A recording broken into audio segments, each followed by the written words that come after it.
Nesses dois últimos vídeos dessa aula, vamos ver alguns exemplos do que a gente aprendeu até o momento, tá? Então, o primeiro exemplo é o seguinte: você tem uma voltagem de uma corrente elétrica que tem distribuição exponencial com média 2, ou seja, eu vou dizer que a minha variável aleatória x tem distribuição exponencial de parâmetro meio. Um voltímetro usado para medi-la está com problema e qualquer medição acima de 3 é registrada como 3. Em média, qual o valor registrado pelo voltímetro? Então, y é uma nova variável aleatória, que é o mínimo entre x e 3. E eu estou interessado em calcular quem que é o valor esperado dessa variável aleatória. Tá? Em média, o que o meu voltímetro registra. Ok? Bom, é claro, essa minha variável aleatória aqui, ela é do tipo mista, né? Tudo que está acima de 3 é colapsado no 3. Então, eu não posso calcular esse valor esperado utilizando nenhuma das propriedades que a gente sabia até então, a não ser essa nova, onde a gente está calculando o valor esperado como uma integral da acumulada, dado que ela existe para qualquer tipo de variável aleatória. Tá? Então, primeiro, eu vou escrever aqui a acumulada, fazer um desenho da acumulada da variável aleatória x, tá? Que tem distribuição exponencial. E o que acontece quando eu vou considerar a variável aleatória y, tá? Bom, ainda assim ela tem zero aqui, ela começa a acumular a probabilidade, e quando ela chega em 3, ela tem um salto e ela passa a ser constante igual a 1. Ela já acumulou toda a probabilidade que ela tinha para acumular. Tá? Por aquele resultado que a gente viu, né, a gente viu que o valor esperado da variável aleatória y ele é igual à integral de 0 ao mais infinito de 1 menos a acumulada de y dy. Tá? Só que, bom, antes a gente não tem nada, né? Claro. E depois de 3, 1 menos 1 vai dar zero. Então isso é integral de 1 até 3 de 1 menos a acumulada de y dy.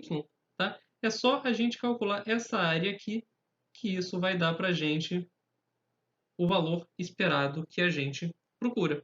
Tá? Então isso vai dar integral de 0 até 3 de e elevado a menos meio de x dx. É uma conta super simples. Quando você fizer, isso aqui vai dar 2 que multiplica 1 menos e elevado a menos 3 meios. E se você botar valores numéricos, isso dá aproximadamente 1,55 volts. Tá? Isso faz total sentido, né? Se você não observa, se você não registra nenhuma voltagem acima de 3, é claro que o seu valor esperado deveria ser menor um pouco do que 2. Tá? E de fato, como a gente bem verificou, tá? 1,55. Ok?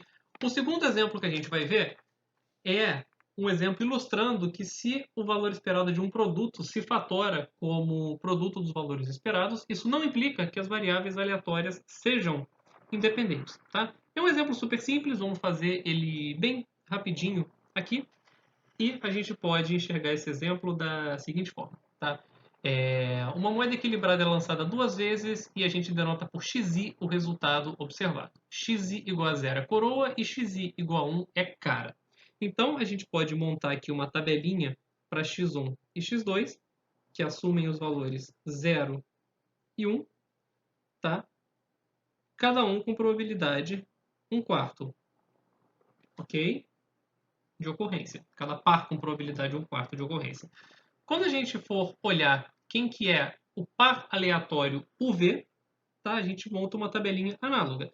U pode assumir que valores? Ou os dois podem ser zero, ou um vai ser 1, outro vai ser 0, ou os dois vão ser 1. Então, U assume os valores 0, 1 e 2. E V, como é um subtraído do outro, assume o valor 0 quando os dois são iguais, assume o valor 1 quando x1 é 0, x1 é 1 e x2 é 0, e assume o valor menos 1 quando x1 é 0 e x2 é 1. Então, a tabelinha que a gente monta para nossas novas variáveis aleatórias U e V é a seguinte. Tá? Então, vamos lá. A gente consegue enxergar da seguinte forma. Bom, U igual a 0 e V igual a 0 quando x1 e x2 são iguais a 0, que acontece com probabilidade 1/4. U é igual a 1 e V é igual a menos 1, também somente em uma situação. Ou seja, quando x1 é igual a 0 e x2 é igual a 1. Isso tem probabilidade de 1/4 de ocorrência. U é 2 e V é 0 somente quando x1 e x2 são iguais a 1, também tem probabilidade de 1/4.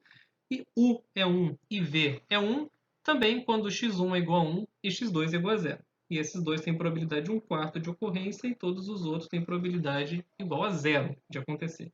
Daqui a gente consegue ver que essas variáveis aleatórias não são independentes, tá? E aí, se a gente quiser calcular o valor esperado de U e de V, vamos calcular primeiro quem são aqui as marginais, tá? A marginal de V, quando eu fizer a soma nas colunas, dá 1/4, meio, 1/4, e a gente consegue ver que o valor esperado de V é igual a 0, né? Pela simetria, a variável aleatória simétrica aqui em torno de 0.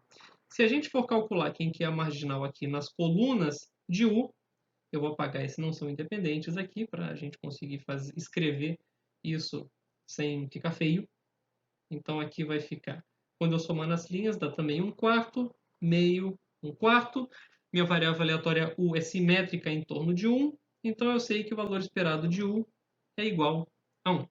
Porém, quando a gente fizer o valor esperado do par UV, tá? Isso aqui vai dar quem? Só vai ter um termo, dois termos que vão sobreviver aqui. Porque 0 vezes 0 vai dar 0, 2 vezes 0 vai dar 0, só vai sobreviver então aqui 1 vezes menos 1 e 1 vezes 1. Então, 1 vezes menos 1 dá menos 1, isso acontece com probabilidade de 1/4. 1 vezes 1 vai dar 1, isso acontece com probabilidade 1/4. Então, 1/4 menos 1/4 dá 0. Ou seja, isso daqui coincide com o valor esperado de U vezes o valor esperado de V. Porém, a gente sabe que essas variáveis aleatórias não são independentes, tá? Ou seja, se você consegue fatorar o valor esperado do produto como produto dos valores esperados, isso não te dá informação sobre elas serem independentes. Te dá informação sobre outra coisa que a gente vai ver na próxima aula.